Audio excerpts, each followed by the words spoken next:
Ако ти кажа, че в София работи за по-малко пари, отколкото в малките градове, та дори от някои села. Много хора се местят в София и ти казват, ами то е само заради парите. Кои пари обаче?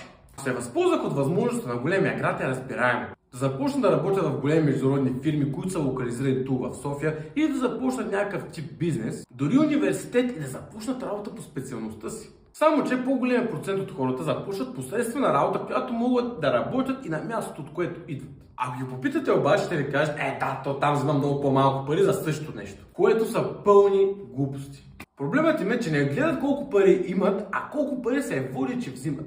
Може за касиер в супермаркета на сел да плаща 900 лева, а в София 1500, като седнеш на заведение, салата с основно не са 65 лева. И горивото ти първо не е 3 нещо и второ няма за какво да го използваш, за разлика от София, където въртиш 1000 км градско всеки месец. Дали накрая не се оказа, че всъщност идваш в София да взимаш по-малко